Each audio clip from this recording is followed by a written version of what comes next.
O que é a alma? Vídeo 4. O ser humano vivo.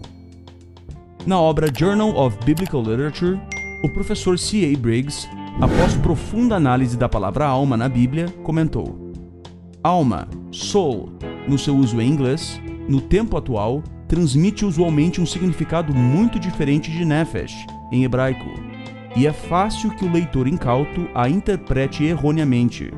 A Bíblia diz: e Jeová Deus passou a formar o homem do pó do solo, e a soprar nas suas narinas o fôlego de vida. E o homem veio a ser uma alma vivente, do hebraico nefesh. O apóstolo Paulo recitou essas palavras. O primeiro homem, Adão, tornou-se alma vivente, do grego psique. Note que a Bíblia não diz que o homem possui uma psique, nefesh, alma, mas que ele é uma alma, assim como os animais são almas. Foquemos em um detalhe importante no texto do Novo Testamento. O primeiro homem, Adão, tornou-se alma vivente. O último Adão tornou-se espírito vivificante. Não obstante, o primeiro não é o que é espiritual, mas o que é físico. Depois, aquilo que é espiritual. Perceba que o escritor inspirado fez uma antítese entre Adão e o Jesus ressuscitado. O Jesus ressuscitado não é físico, mas um espírito. Adão não era um espírito, mas uma alma vivente física. Claramente, a expressão alma vivente, especificamente nessa passagem, equivale a ser humano vivo, criatura humana viva. H. M. Orlinsky, da Faculdade União Hebraica e editor-chefe de uma tradução da Torá, feita pela Sociedade Publicadora Judaica da América, declarou: a Bíblia não diz que temos uma alma. Nefesh é a própria pessoa, sua necessidade de alimento, o próprio sangue nas suas veias, seu ser.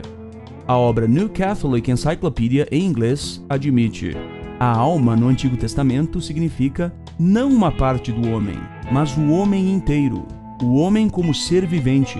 Similarmente, no Novo Testamento, significa vida humana, a vida de uma entidade individual, consciente. Então citam-se os textos.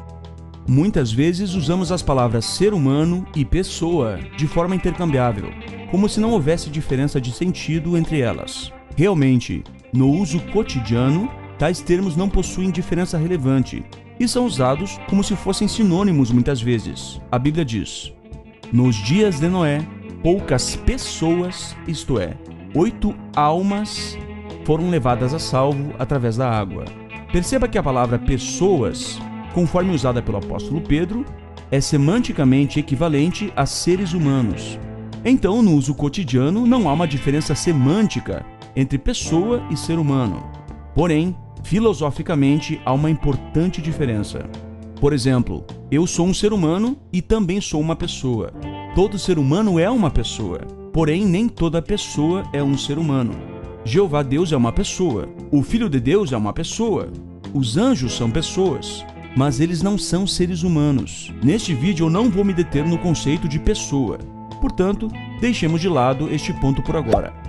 Reflita: o que é um ser humano? Você consegue imaginar um ser humano sem corpo humano? Você certamente consegue imaginar uma pessoa, tal como Jeová Deus, sem corpo humano.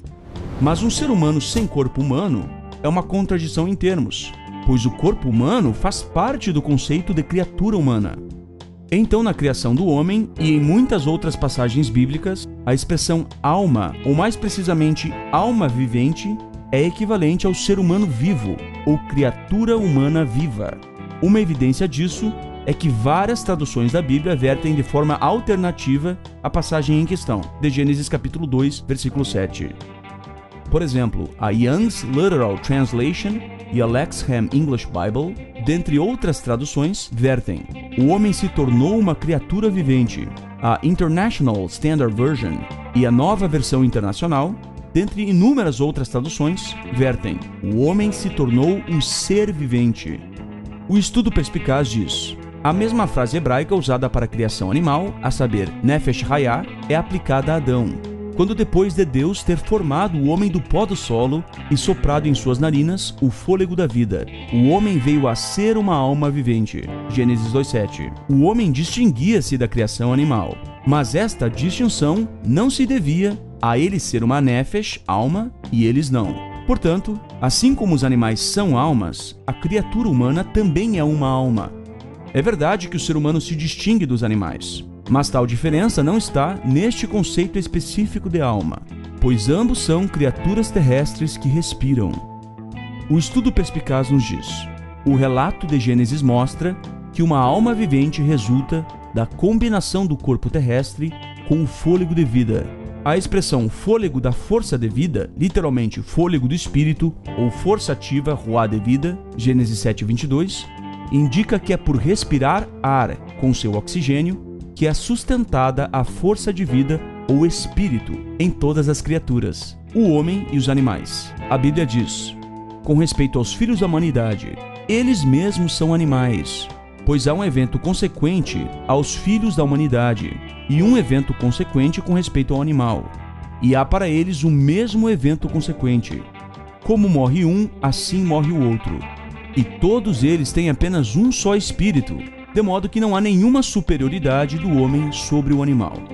Muitas pessoas pensam que alma e espírito são termos que possuem conceitos intercambiáveis, mas vemos que isso é falso em Gênesis 2:7 e em Eclesiastes 3:19 e 20.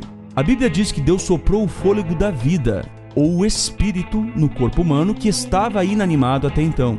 A partir disso, aquele corpo ganhou vida, e o resultado disso foi uma alma vivente ou uma criatura humana viva, um ser humano vivo. Então veja que a alma e o espírito claramente não são a mesma coisa. O texto de Eclesiastes diz que o espírito é algo que eu tenho, e Gênesis 2:7 diz que a alma vivente é algo que eu sou. Eu não sou um espírito, eu sou uma alma vivente, ou criatura humana viva. Tanto os seres humanos quanto os animais têm espírito. Tanto os seres humanos vivos quanto os animais vivos são almas viventes, criaturas animadas cuja vida é mantida por meio da energia que o corpo obtém através da respiração e circulação do sangue.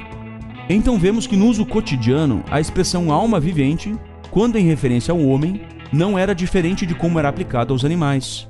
A alma vivente, Nefesh Hayah, para um hebreu, conforme diz o estudo perspicaz, não era nem o corpo nem o espírito, mas resultava da combinação do corpo com o espírito, a saber, um ser humano vivo, uma criatura humana viva. A alma vivente, especificamente quando em referência ao ser humano, é a própria criatura humana, tangível, física, visível, sentindo, amando, querendo. Era isso que um hebreu entendia por alma vivente quando em referência ao homem. Conforme vemos em 1 Coríntios 15:45, esse conceito permaneceu entre os cristãos. Portanto, especificamente no uso cotidiano do termo, a alma vivente é aquilo que percebemos a partir de nossos sentidos, aquilo que é físico, vivo, que tem desejos, dores físicas, memórias, sangue, a criatura humana viva. Embora eu não seja um mero corpo, se alguém fizer um corte no meu corpo, terá ferido a mim, porque eu sou dependente desse corpo. Aquilo que você faz ao meu corpo, você faz a mim. Em vista disso, a alma, a saber, a criatura humana, não é uma entidade que pode viver conscientemente fora de um corpo. Portanto, a ideia de almas desencarnadas que vivem conscientemente no mundo espiritual não é bíblica. Para os hebreus e cristãos dos tempos bíblicos, a alma jamais significou uma parte espiritual ou racional de uma criatura humana, mas o próprio ser humano, conceito que abrange o corpo físico. Recapitulação. Nesse vídeo vimos um sentido bem simples da palavra alma. Tanto em hebraico como em grego, a alma não era uma parte do ser humano, nem algo que o ser humano tem, mas a própria criatura humana, com ênfase no fato de estar viva, respirando, pensando e sentindo. Na Bíblia, não há nenhuma diferença entre seres humanos e animais em termos como alma vivente e espírito, pois ambos possuem espírito e ambos são almas viventes. É verdade que a criatura humana é superior à criatura animal, mas tal superioridade não está nem no conceito de alma vivente, nem de espírito, como se os seres humanos fossem almas viventes e os animais não fossem. Então aqui nós concluímos a primeira parte dessa série.